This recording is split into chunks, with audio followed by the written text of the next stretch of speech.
Hey everybody, this is Erica from the Classy Climb blog. Today I'm with Lawrence Martin of Legacy Credit Firm. We're going to be talking about today is three major topics: is what to do about credit repair in a recession, two, why do you need better credit in the middle of a recession, and three, we have Maxine Waters. It's kind of a combo, but Maxine Waters is proposing a bill that things will fall off your credit instead of 7 years, 4 years. Which some people are going to wait on, and I'm like, don't wait on it. And another thing is 12 million Americans might get an artificial credit boost due to some lawsuits that finally went through. So, Mr. Martin, how you doing today? How are you doing, Erica? It is a pleasure to come back again and speak with you about things we can actually educate people on. So I'm happy to be here. Thank you. So, as many people remember, there was a recession in 2008. A lot of people lost their homes, lost their cars, people filed bankruptcy. And there's some people who are still recovering from that, who are still finally getting their footing. But I hate to tell them, I think in the next year or two, we're probably going to experience another recession, because recessions happen every 7 to 8 years. And so we're kind of overdue. Right, exactly. So Mr. Martin, you were in Florida, and so Florida got hit hard. So kind of share with us your story about what happened to your family in Florida. Well, Florida was really a situation where a lot of people lost their jobs. And what ended up happening, people stopped paying their bills, obviously, because they don't have the funds coming in, the income. And I actually had regained a job, but my credit score suffered because of some judgments or some bills that I didn't pay. And at the time, I didn't know much about credit and how it actually works. But my wife and I, a couple of years after the recession, a lot of people were short selling their homes, and there were a lot of great deals on the market that you could actually get for half the price of the original selling price of the loans. So there was a home that we actually were looking at, and my wife was sold on this house. The only problem was our credit score had tanked at that point. And the house was appraised for about $200,000. So we go and we look at the house. We love the house. Our family was growing at the time. And we didn't get approved because number one, we had a house already. And number two, our credit scores just were not at a place where underwriting would approve the loan. So that's really how my story began, with, getting into credit repair and really understanding the process. But today that home is appraised for over $350,000. So imagine what kind of equity we would have had built into that home if we would have seized that opportunity. So within the context of our conversation about credit repair and making sure you protect your credit within a recession, the number one reason I would say you want to do that is because of the opportunities that's coming, right? You want to make sure, number one, you're sitting in cash, and number two, your credit is good enough where you can go to the bank and get a loan or get some type of investment loan to actually get one of those homes that may be in short sale or foreclosure. So that's a very common story. I heard people like, hey, I lost a home in Florida, I couldn't get another one. Banks were saying no. I see Teresa in the comments says we were in recession in 2008, got out late last year, so the recession has occurred 2021. So depending on who you read, Teresa, maybe CNBC, maybe Fox Business, it just depends on like a lot of the graphs. Just the normal cycle of recession is about 7 or 8 years. Right. So you'll have like the bottom, maybe it was late 2008. And so now it's like climbing out. Like as you see with real estate, it's kind of at the peak. I'm here in Austin, Texas, and it's just, a lot of things in Houston are overvalued. And what's crazy is as you go to conferences and seminars and like trainings in real estate and credit, what I've been doing the past couple of years, I see the graphs, right? So like, we used to be like, everybody running and buy up Florida, everybody running and buy up Oklahoma and Houston and a few other places. Now they're like, avoid Oklahoma, avoid Atlanta, avoid Houston, because the investor money already knows it's at its peak, right? And now it still might be good for someone who's going to live there full time anyway. but peakish, you know what I mean? Yes. And so another area I think were credit cards and car loans. Like as you see them go in the charts, going kind of peakish. Yeah. Because that's what I mean. I think the average foreclosure, it was like if the family had $500 additional money a month, they could have been saved, right? Right. And Dave Ramsey always goes, for $500, let go of the stupid car, right? You know, let go of whatever it is, the van, the car, the eating out, let it go. Exactly. Save the home. That's right. So, and I think going back on your point about the peak situation, that is a smart thing to actually look at, those graphs, those charts.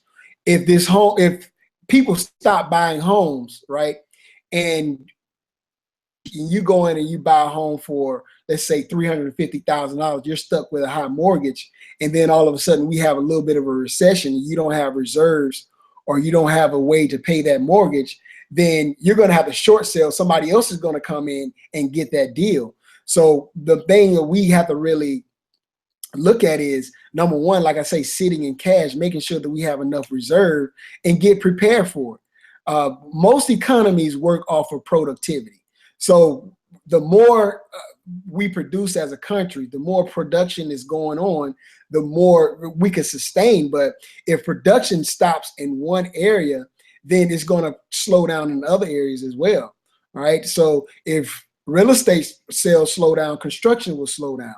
So this is the reason why we go into a recession, because productivity actually slows at a pace where money cannot flow, and credit. And actually what you're talking about the peak of when people are using too much credit, this is what actually spikes the economy. When people are using credit actually boosts the economy sort of in an artificial way. But at some point, people are going to start dialing back, saying, wait a minute, my cards are maxed out.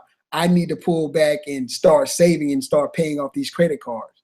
So when that happens, what happens automatically? We're going to automatically go into recession just on that alone. When people start thinking, wait, I need to save money. You know, the credit thing was good for a season, but now I need to pull back and stop shopping and stop eating out. And when that happens as a whole, as a country, what happens, people dial back, and then all of a sudden productivity stops. So that's a little glimpse of how economies actually work with the credit infusion. What's so funny about the dialing back is people have short memories. And Dave Ramsey talks about that. That's why it's called debt snowball. It's so they can do it really quickly, because if not, they go, well, we're feeling better. The pressure's not as bad. Let's go back out and shop. Let's go back and spend. And I think what's happening, you know, there's two different things happening. We see a lot of articles about middle class growth where they're just maxed out. They are absolutely maxed out. Mama doesn't want to go back to work, but sometimes they do. And so those people are feeling the crunch. That changes things. And then there's a video Glenn Cameron did called Beached White Male. Now, some people get upset about that, but it's actually, if you look up some of the statistics, there are a lot of white males who are not in the workforce, or they're working under the table, or something is going on in the economy. Right. Where people are like, hey, you know, where did all these people come out of nowhere wanting to vote for Donald Trump? They were upset. They're like, hey, we're struggling. Even though other groups, you know, Black groups, Asian groups, Mexican groups, everybody has had their moments of struggle. All of a sudden, this one group struggles, and it's like, hey, we're angry. And so what I've been telling people is, if you pay attention, you're going to have a lot of people who are highly skilled, all of a sudden having to go, I can't work in the private sector anymore. I have to go start something, right? I have to do something. And I know several people who their husbands just got laid off, just couldn't do anything. And, you know, the family doesn't want to move. You know, a lot of people don't want to move, but like I tell you, like Florida has 1,000 people moving a day. Wow. The state of Florida. That's the whole state. And Tampa has a boost of young people. So it's been in a lot of conversations for real estate. But you know, Texas, almost 300 moving to Dallas today. Wow. 157 moving to Boston a day. Almost 500 moving to the Houston area a day. Now, some of these people leave. Some of these people stay for a year, work hard, and then say, you know what, I'm going back home, you know, whatever, right?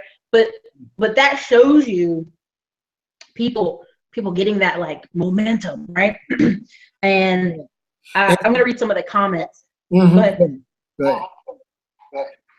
Teresa saying, same in Atlanta, overpriced houses. Yeah, I mean, I know a lot of investors who live in Atlanta, invest in Indiana, invest everywhere else but Atlanta. But there's one Paula Pants I talk about a lot on this channel. She came to Atlanta with nothing but the clothes in her backpack, and in a 6-year window, because her credit was nice. Let's make that very good. Credit was nice. Yes. And she was able to purchase 9 properties. Wow. And one of the houses was like a $20,000 house, and it was, before she got it, somebody had just walked away. They walked away from the mortgage because the mortgage was for a $50,000 house, and now that house was valued at 20. Wow. And it's not in the hood. It wasn't in a shot up area. It was actually a pretty decent area. It shows lots of videos of the house.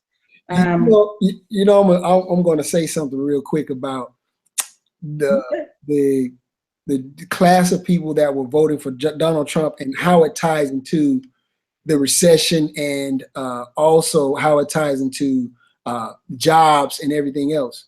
If you look at the demographics of the rural areas, right, this is really a telltale sign of where our country really is, because everybody doesn't live in the inner city.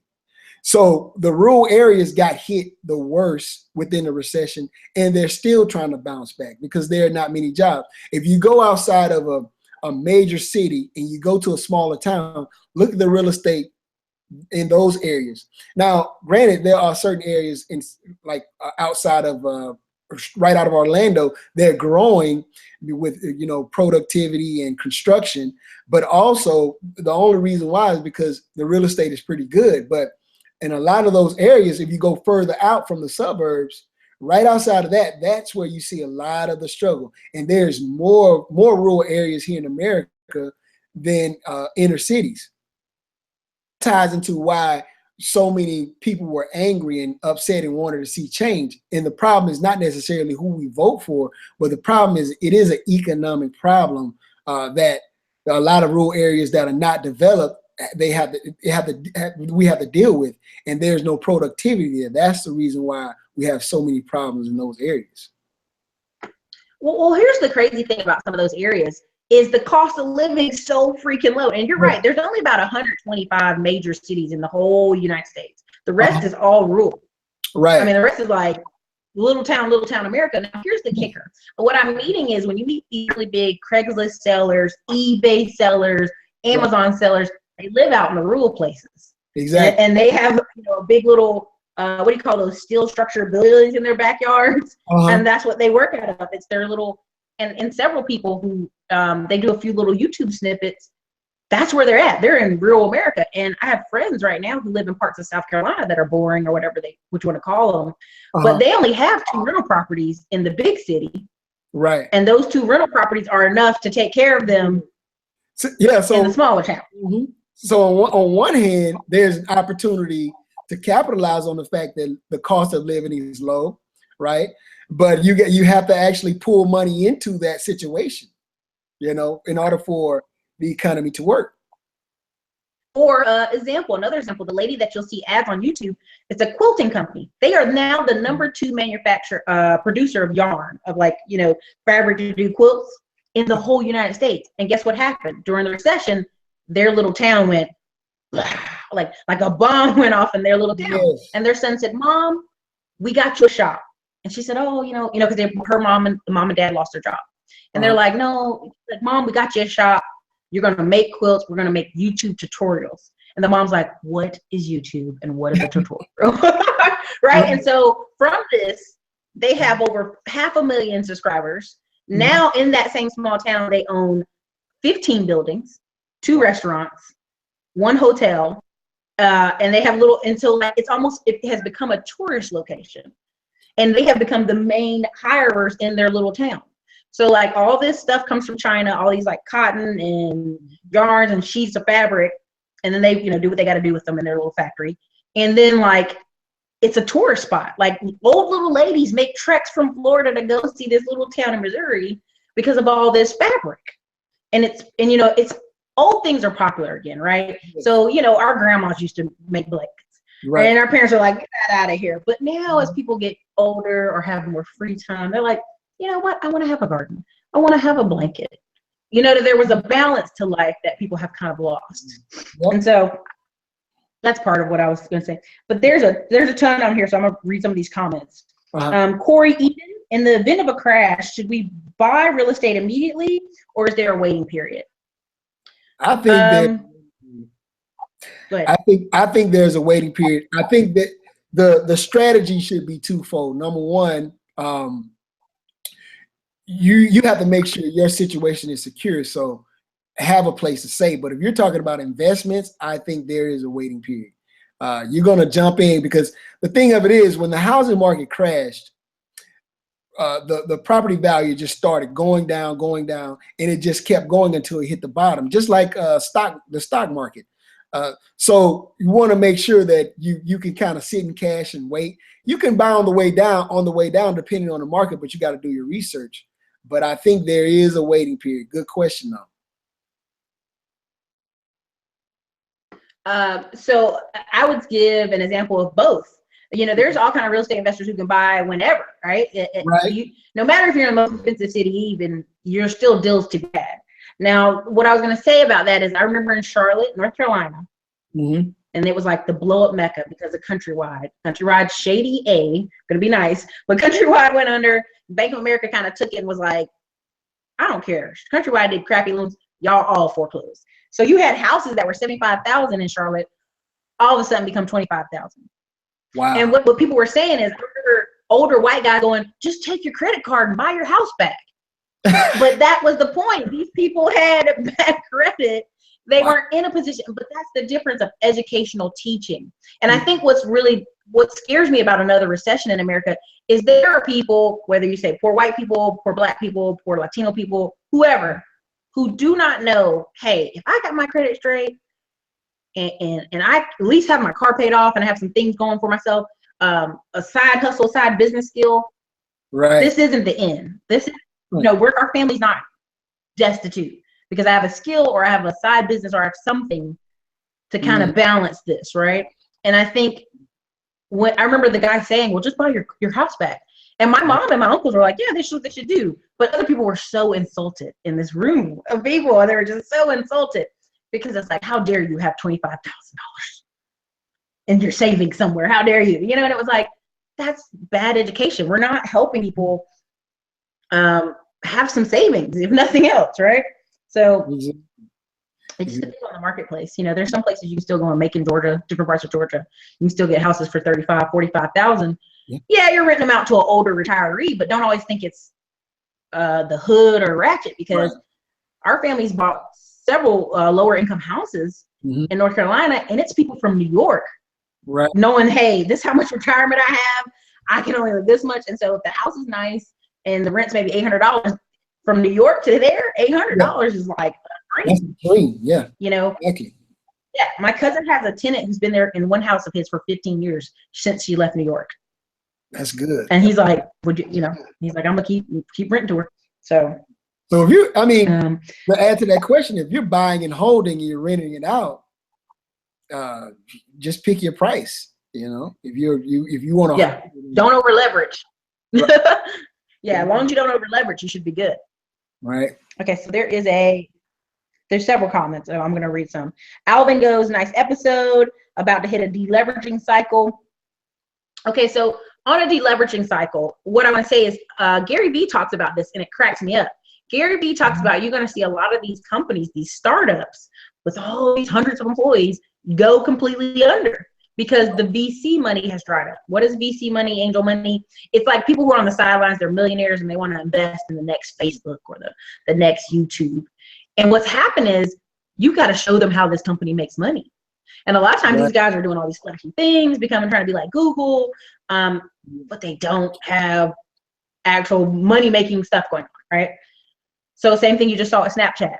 Snapchat doesn't have ads, so there was really no way for Snapchat to make money. You know, how does advertisers get on there? So what happens? It goes to the stock market and it loses $6 billion or whatever it lost a ton of money.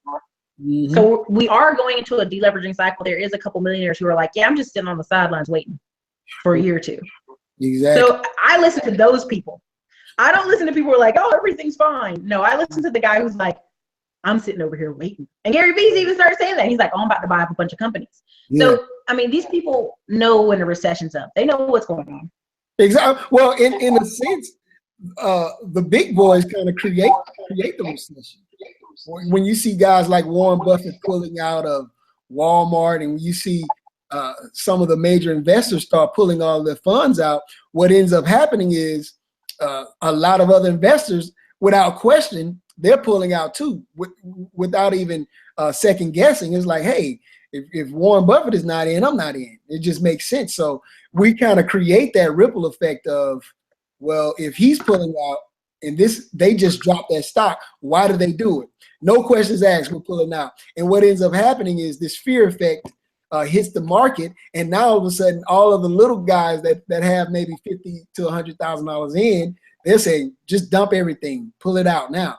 So it does create a ripple effect from I would say from just organically, like people are just pulling out, and then it just creates that effect. But I mean, that's a factor that we got to consider too.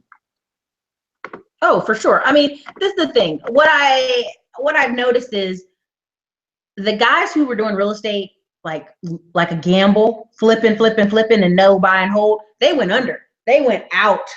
Right. Gone. They were back in a job working. Okay. The guys who buy and hold, and everybody's like, oh, that's not a lot of people. If you own more than 3 houses in America, you are in the top 10%. Wow. Yeah. Houses, you're in the top 1%.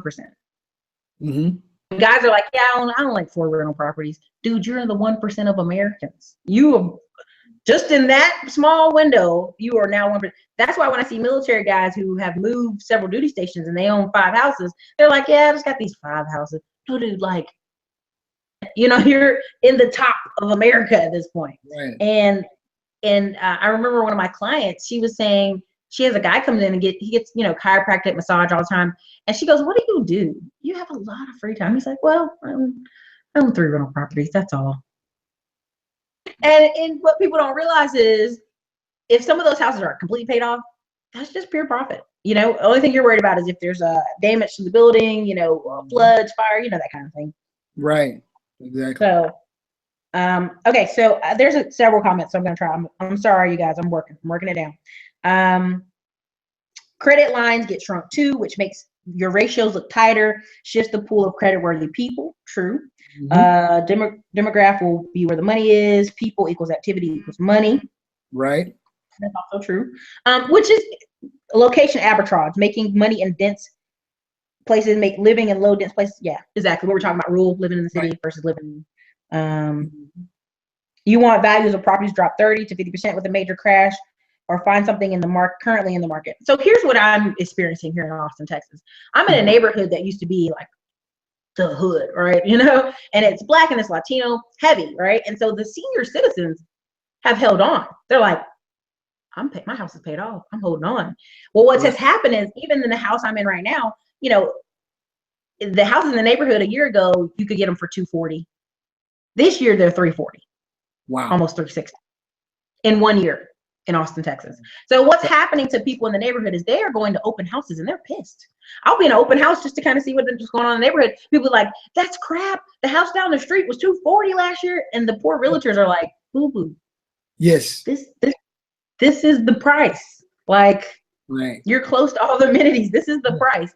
And so what you have is a lot of people coming from California, where if they sell their $1 million house and come here and buy a $340 house, right, they saved a ton of money. They're living well, right? Yes. Even if they have to do $50,000 renovations, they're still coming off very well in the end. But the thing of it is yes, those things happen. You're looking for deals, but you can find deals now. Yes. Does that make sense? A lot of people are like, I'm waiting on the recession. Right. Like, if you really want to buy a house in the next 90 days that's in your price range, you can find one. Right. They're out there. They are out there. The thing of it is as well, we have a lot of people coming in, especially here in Florida. We have people coming in from Europe, from the UK, buying homes right here. And South America. You got the double whammy. Orlando. They wanna stay here.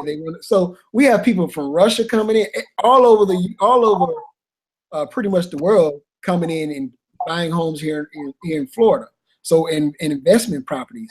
Another thing that was going on too is you had hedge fund companies coming in and buying up homes by the bulk and then renting them out, especially here in Apopka, man. I mean, there was a company that bought homes for half the price, and they're renting them out for a reasonable rent price, and people can't buy them, but you know, the rent is pretty reasonable, but they're steadily going up on rent.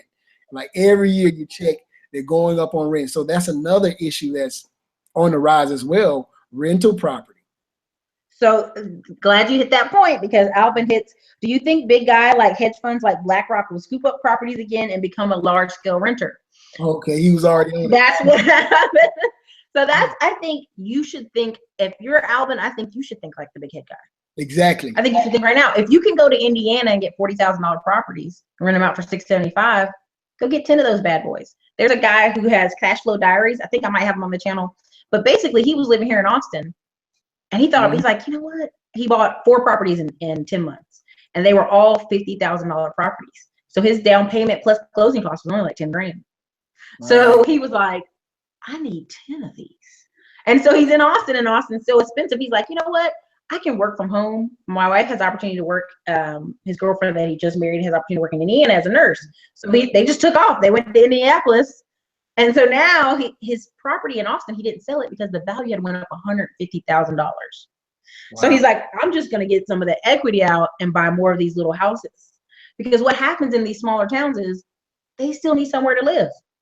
There's a reason in the smaller town that guy hasn't bought a house. Either his credit's been bad, his work schedule hasn't been great, or you know, it's cheaper, right? Yeah. I meet people all the time who are like, man, I don't want to own a house. I don't want to cut the grass. I don't want to do all this stuff. So, yeah, they'll be renters for the rest of their life, and they're okay with that.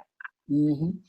So Teresa said, I bought my home during house bust in 2008. I knew that we were in a credit scam with predatory lenders, but I think it has more to do with the fact that Black folks turn their noses on old ratchet houses. Yeah. Teresa, I agree. You know, and here's why. Here's twofold. They see that neighborhood, you know, it didn't look like HGTV. Plus, they know they got to put work in. True. And I would say if you're two through three interior, if you're a single parent mom, you don't have time to put all that work in. You're working, you got kids, you want to just move in ready house. Secondly, if you're a Black couple and your husband isn't super handy, right, he might not want to deal with that. Okay, 3 is a security issue. But that's the problem. Right now, I'm looking at people in East Austin who are losing their homes because they were ratchet. And guess what the people do? People do tear down the house, build 2 houses on the same lot. It's happening. It's happening. It's happening in Nashville. Like Nashville is having a boom. People don't realize this. North Carolina's been booming for about 10 years. Nashville has 100 people a day move to it. Austin has 157. Parts of Raleigh and Charlotte, it's like 50 a day or something like that. But that's where you should buy. That's what you should be holding. The neighbor's house that's old and rickety, like, yeah, buy that house, because guess what? If you look at the lot size, you could tear it down and put 2 houses on. Right. Here in Orlando, well, actually, right down the street from the Amway Center, right, there's property that developers have been trying to get for years, right there in the Paramore district. And what the people don't realize is this is prime property. It is where everybody wants to be. I mean, just right across the railroad. Wait, repeat that again. You said the Paramore district? Paramore, right there. There's an area. In Orlando. Yes, in Orlando. And they I have clients in Orlando, so I'm like, I have clients in Orlando, so I'm like, I'm gonna email them about that. Yeah, so they need to jump. Look, let me tell you, a lot of people don't want to live. They cleaned up the crime. They put a police station there.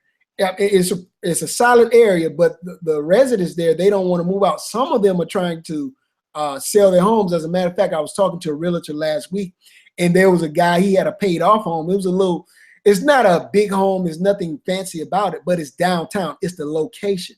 And the guy wanted to sell his house for like $50,000. So the realtor was telling him, hey, man, hold on to this house. It's already paid off. If you put some work into this house and make it look nice, the equity is going to go up because of the location. We've got $1 million homes downtown, 3-bedroom, 2-bath. There's nothing special about these homes other than the fact that they're downtown and you have people that want to move there and take advantage of the location. So this model is in every major city. You can go to Miami. Actually, as a matter of fact, Miami has a little section called Overtown. They're trying to create condos and all, and move some of the residents out and make it into $1 million location. So this is going on in every major city in America, in the urban areas, right? So people need to take advantage of the fact that, look, you're living in prime location, but you need to take advantage of that and make sure that you beautify your home, you create the value that's already there within that location. See, that's so funny you say that, because even my aunt, my oldest aunt, lives in a neighborhood, and in the 90s, the gangs and the drugs. So my cousins went and bought up every house that was around her, that 30,000, and that's how he has that tenant that's been there for 15 years, because and now the neighborhood is all of a sudden turned back around. Like less than 7 years later, the neighborhood turned around because all those kids grew up, moved on. Police came in, drive around the neighborhood. Things are cyclical. And I understand if you're a parent, you're like, I don't want my kids in that neighborhood. Right. I understand that. I'm not gonna knock people all the time, but I'm like, if you have a grandma or aunt or somebody owns a house over there and they all right, yes, go buy another one. Because you control the neighborhood. You investing in the neighborhood controls it. And there's a ton of comments. So let me look over here. So I see where Alvin's talking about, he knew an older guy that had 100 houses, many paid off. What happened is the scale of the maintenance got to him. He held on too long and did not rotate into newer homes. I rather lean more towards properties with high probability of equity and moderate cash flow than low equity. Okay, so the hood is what he's talking about, hood house. So here's the thing. What happens to people is they become it.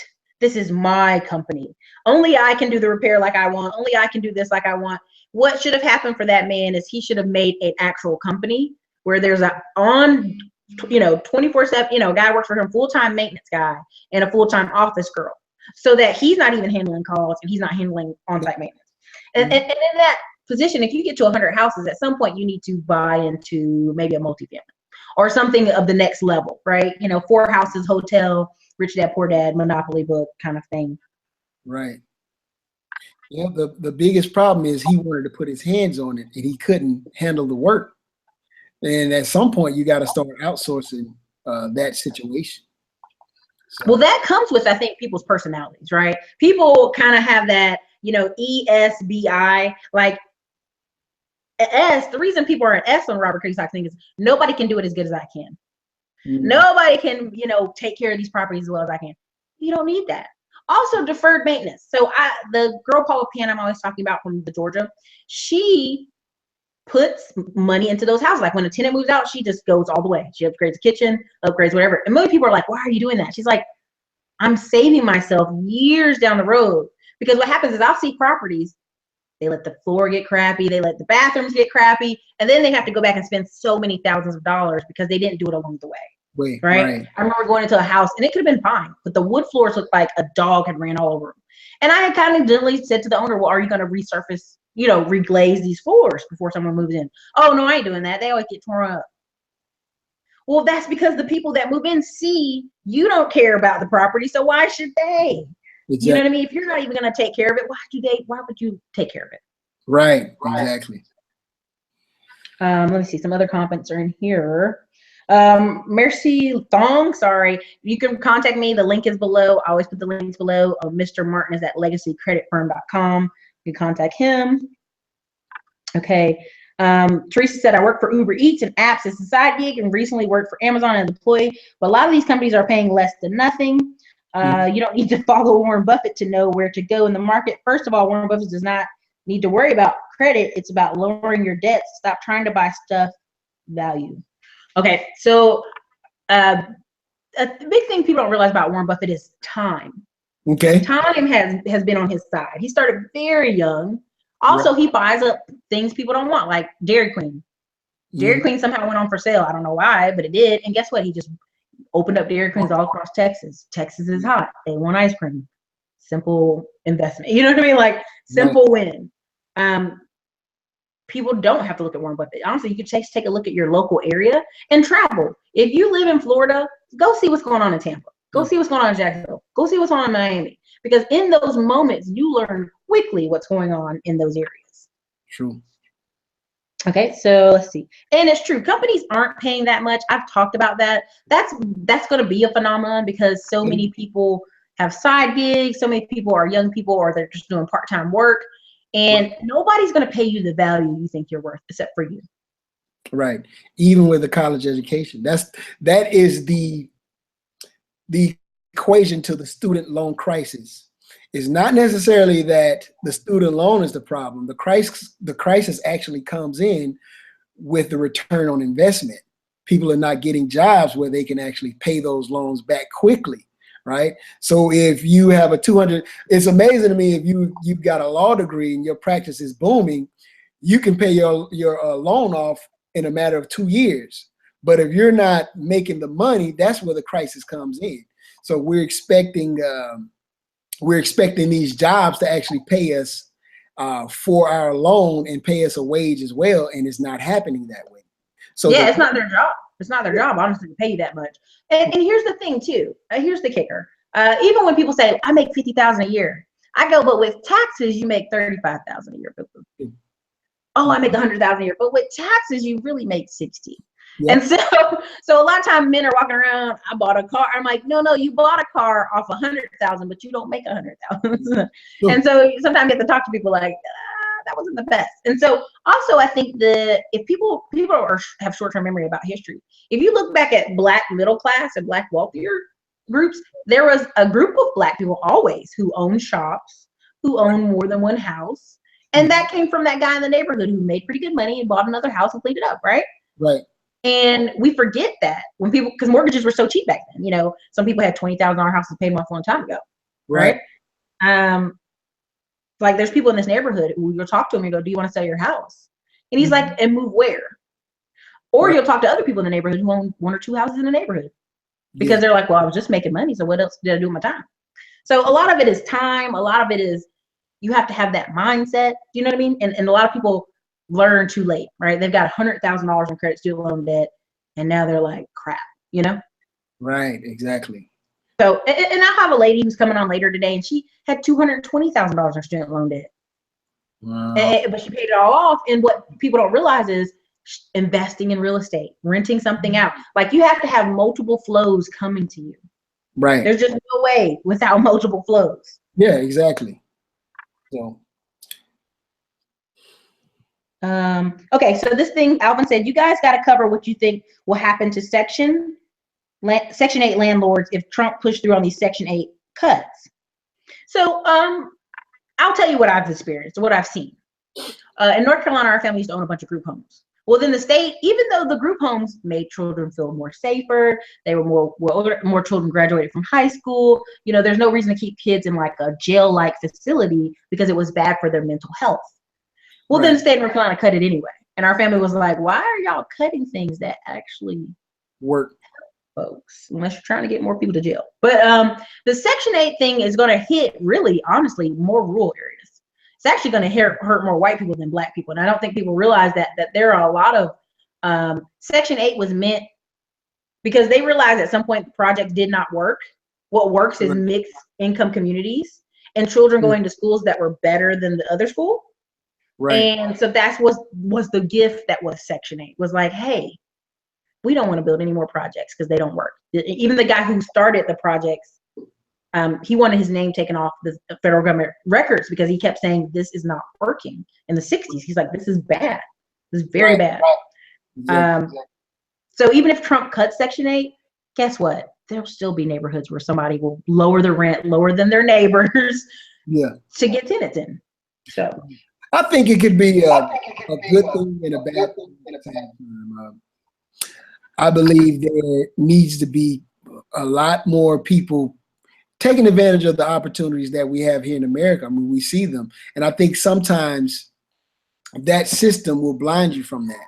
So there may be people just saying, you know what, I'm not depending on anybody to take care of my housing, because you got to understand 3 or 4 generations ago, they didn't have government plans and Section 8, but our grandparents did quite well for themselves. They produced their own food. They made sure that their children ate. So even though there was a struggle there, they still learned how to survive. So I think that survival gene needs to kick in, and people need to start, hey, let's go for what we know and make it happen, as opposed to just waiting on the government to supply all of our needs.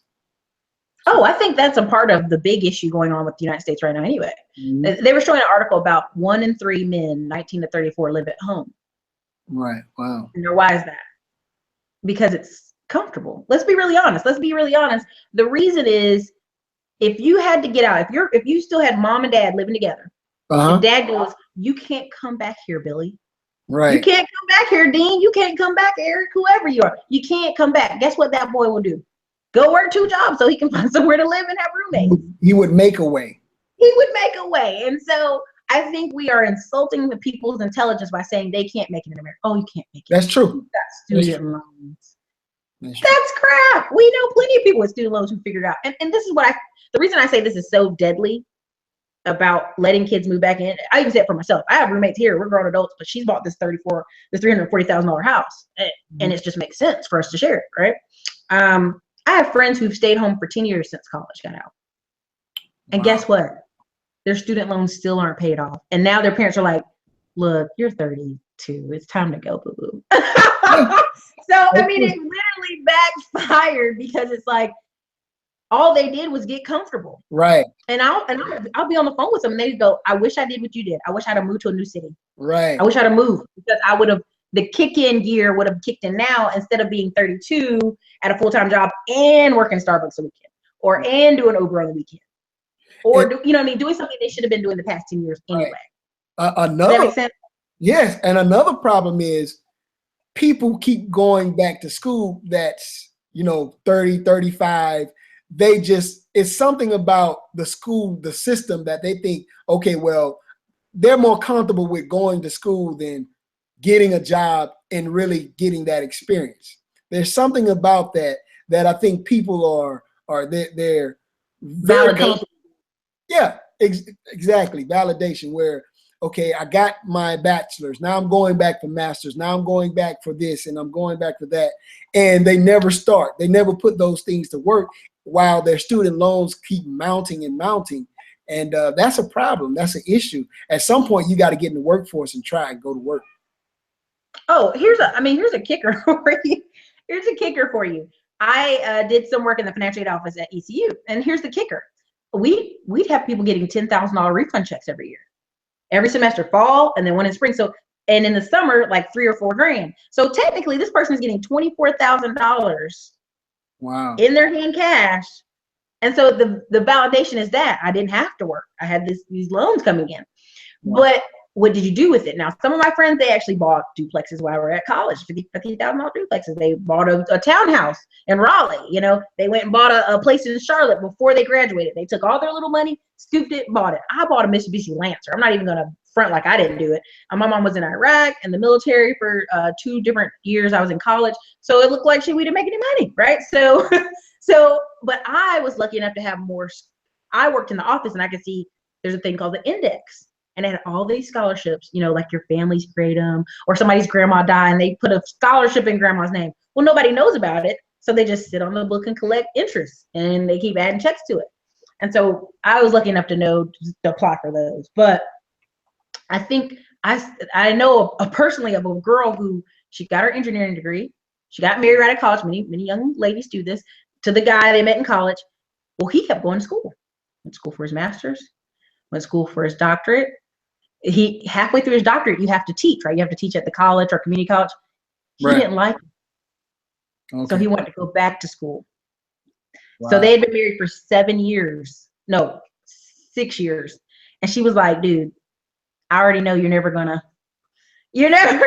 launch. And she's an engineer, so she's kind of a go person. So she's like, and he was like, how dare you tell me I have to go get a job? I'm not gonna go get a job. And he filed for divorce. Wow. Because he was like, you're not believing in me. That's crazy. Homie, you've been the undergraduate, got the master's, you got the doctorate, and then you don't like the doctorate, so you want to go back? Nah, it's time to work. Your wife's been making $85,000 to $90,000 as an engineer in Austin, Texas for the past 6 years. Right. That doesn't work. Do you know what I mean? Like you somewhere in there, he had to launch, and she realized He wasn't. He's the one who fouled, but she was like, well, I have to let him go. He's lost. So yeah. Not taking advantage of the situation. So so I'm gonna read a few more comments, and then I don't want to hold you all day. I know you got things to do. You got kiddos there.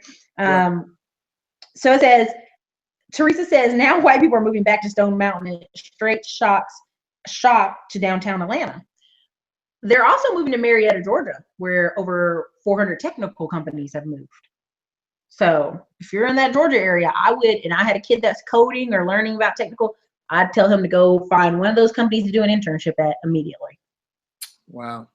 Alan said, only way I would buy it cheap in the hoods if I see a sizable trend of gentrification a few blocks down. See, Alvin, that's the problem.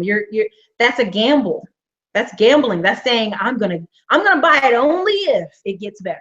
Only if I see some other people move. Right. But by then it's too late. You jump in. Too late, because I actually know investment groups. I'm in an apartment investing group. And the reason they're in the apartment investing group is because they were in a separate group that were going into poor neighborhoods and buying them up.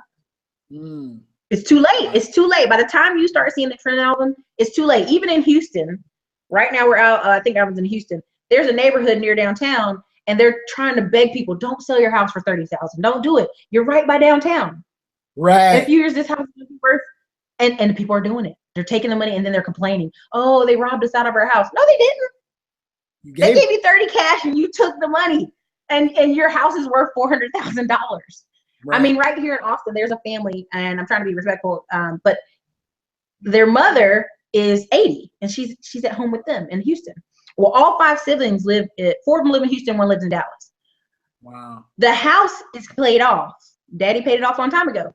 It has $100,000 in back taxes due on it, but the house is valued at $400,000. But between 5 siblings, they won't agree to fix it. Isn't that crazy? That is. They won't agree to get the taxes paid down or anything. And I'm like, what? Opportunity. Just throwing money away. Huh? Opportunity lost once again. And that happens. So Alvin says also, how do you find quality tenants for lower income neighborhoods? It is a factor. Bad tenant retention can eat pockets. Okay, so Alvin, here, let me say it to you this way. There's a book called 475 Different Tax Deductions. If you own a property and things happen, you have to repair things, tenants go in and out. The cost of repairing things in comparison to your taxes is like this. And I'm not minimizing people saying, well, I'm losing money on this deal. If you're a first-time investor, what I'm gonna tell you to do is go find a turnkey company. Go find a nice medium B neighborhood, not a C, not a D, but a B, right? Not a $400,000 house, but maybe $150,000. Plano, Irving, parts of Dallas. Go somewhere where it's maybe a duplex that's $100,000 to $180,000. Keep it nice and simple, working class B, safe. You can park your car at night. Keep it there. Now, it may be a little bit more costly to you, but as your first property, once you buy it and you have the tenant flow and the cash flow, you'll be more comfortable. And on paper, if you go to a bank and say, I want to buy another property now, right? They see you have your first property is a valuable deal. I'm working with a client with the same issue right now. The first deal is very beautiful. Right. The bank's like, whatever else you want to buy next, we're ready for you. I have another client who has a really crappy hood deal. And now the bank's like, where are you buying that next one? I don't know about that. Where's the next one gonna be at? Right? Because they see what they can get back, right? So there's a person, last name Crux, I don't know how to say it, first name. It's easier to control the hood when you own 5 or more properties in the same community. Economics of scale has multiple effects. This is true, and if you read a lot of the investors, they work together in groups buying in the same neighborhood. Because as they do it, it changes the neighborhood. It makes the little old ladies start cutting the grass and doing more. It makes the people that are renters go, "What, man, the neighborhood is changing." It's a momentum shift. That's true. For sure. So, I understand what Alvin's saying, people buying in the same neighborhood, but I wouldn't work with a management team that didn't work in a neighborhood. Right. Have y'all managed properties over here before? If they say no, don't do it, because they do not have, 9 times out of 10, they're going to scare away the type of quality, the type of tenants that live there. And I always tell people, just because you wouldn't live there doesn't mean somebody else wouldn't live there. Right. What you think is lower is not everybody else's lower. That's true. Absolutely. Okay.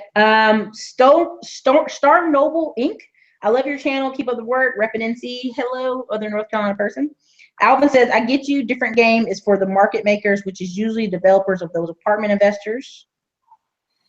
I'm careful. So the group I'm in, Alvin, they aren't apartment developers per se. They're people who wanted to, they're working class people. They're people who have extra income, business owners who wanted to invest in apartments.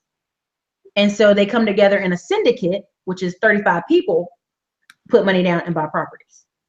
But the reason it works is you buy, so, you know, you're investing small chunks into so many, the checks you get back finally are bigger. So, but the reason they found those groups, Alvin, is because they were in these little local groups buying up in the hood. Like, hey, I'm gonna buy this one, you buy this one. You know what I mean? Like, you know, they got tired of buying up smaller. They want to go bigger. What did we talk about the 12 million? I don't know if we did. I don't want to keep you too much later, but so the laws that went through Congress, 12 million people will get an artificial boost this year to their credit scores because they're not going to be counting some collections from medical companies as high. You know, people were complaining that, oh, I had health care and one surgery bankrupted our family. Well, now, you know, if you had that happen to you and medical bills are in collections, it won't count as much. Right. So I think that's helpful, but I wouldn't wait on it. Right. I mean, if you know, call me, call Martin, Mr. Martin over here and get your credit tackled, because a lot of times people have short-term goals. That's true. They see a car they want. They see a house they want. You know, let's get you working. Yeah, and it may not work out. I mean, you're looking at that to pass. Well, how long is it going to take before that actually takes effect, where it affects your credit and you could actually move on to a higher credit score? So, and just because something falls off, it doesn't automatically mean that your score is going to be in the 700s. There are other things that factor into your credit score, which are more important than a derogatory item on your credit report. You actually have to build credit from an organic basis. So, yeah, a lot of people are always saying, I want to put authorized users on my credit. That'll make it jump. Well, that'll make it jump sometimes for 2-3 months, but then might go back down. Right. People don't talk about that part. Right. Exactly. Okay, so we got a couple more questions. I ain't gonna keep you too long. I know you got all those children over there hanging out. It's a party over there. What's the name of that tax deduction book? I'm teaching myself taxes now. It's yellow with blue writing. It's on Amazon. It's very popular. 475 tax deductions. Well, that book is white and blue. The yellow book is 1,001 tax deductions and incentives. They're very popular, but guess what? You only see them at Barnes & Noble's right at tax time. You know, and I always make a joke about Barnes & Noble's controls the marketplace for sure. Because I went into one Barnes & Noble's in a military town, and I couldn't find any books about coding and engineering. All I could find is ABDAB books and police officer books and, you know, like, you know, a lot of military books, but not other markets. I go to this other city, it's nothing but technical books, science and engineering. And I go, look, you should travel, because if you don't travel, your children will think this is all that is. That's all it is just this one type of job and one type of life. So Lewis Gordon, how do you join or find an investor group? I would tell you go on biggerpockets.com, look up REIA groups in your city, just Google it. It depends, you know, look at there's a place called Lifestyles Unlimited. They're everywhere. They're in every city almost. But what I always tell people to do is when you see those signs that people laugh at, the bandit signs for investors that have the number on them, call that guy. Ask them where, hey, you have an investor group? How can I meet you? You'd be amazed, because sometimes those guys are working together in groups, or sometimes they're working by themselves. My friend who's in Tampa, Florida, who's on her 5th house now, she literally just has a sign that says Nurse Buys Houses. She'd love more people to call her and give her deals. So, and she's a single parent mom, but she just got engaged. So I got to keep saying, I got to stop calling her single parent mom, because she's about to be married here shortly. You know, you get a divorce, then you're single mom, and then all of a sudden now it's going back the other way. Okay, CN says, I'm very encouraged, Erica. We have a group and ready to get our first house. Good, congratulations. Lewis Gordon, hey, any more undervalued hoods? Lewis, you know, every city there's a hood somewhere. You know, it just depends on the state you're in. Marcella says, I have a couple of thousand saved in the bank and in an interesting credit store. Interesting. Okay. What do you suggest? I would like to invest in real estate. It depends on the person. Give us a call, give me a consult call. The links are always below. I always have to tell her for that person because everybody's risk levels are different. You know, I have clients who first 30 days, I send them out to 5 banks and they get 150,000. They're like, yeah. I have other clients who are like, oh no, I don't want to apply to a bank. I have to apply for a loan. Like, yeah, how are you going to get the money? We want to get you the money to get, you know, your credit's nice, but you got to get the money in there. So that's true. So as always, you guys, I'll have Mr. LegacyCreditFirm.com. I'm going to make sure we type that into the info. Mr. Martin, thank you for your time. I'm sorry, just cut it off like that, but you know, I know he's got things to do. And listen. Appreciate your time as well. Hey, if you need your credit cleaned up, look at that link Mr. Martin's got. Mr. Martin, where can they reach you at? You can reach me at www.legacycreditfirm.com. Also on Facebook at legacycreditfirm.com. So you could actually call the office 888-485-3422. All right. So you can say the number again for us. That's 888-485-3422. So answer. Yep. Next time we're going to just have it on a banner on the back wall behind you the whole time. Call me. Okay, look, you guys. Hey, credit in the recession is important. You can't wait on Maxine Waters to get that bill pushed through. Even if they get an artificial boost, what's your goals with your credit? Right. Credit is really, people think it's not the foundation, but credit and cash flow share neck and neck because there are a lot of people who want to grow their business, but it's going to require some investing. So do you want to take it out of the money you make every month? Or you want to use some credit? Yes. Okay, you want to retire in a certain amount of years? Credit's going to help you. Let's say you inherit $100,000, but if you got crappy credit, you're either going to buy that house cash or have really bad interest rates. So that's kind of the 2 cents on that, but good stuff for sure. All right, Mr. Martin. Everybody, this is Erica, Classy Clown Vlog. Thank you guys for hanging out today. Awesome Tuesday. Later. All right, take it easy now.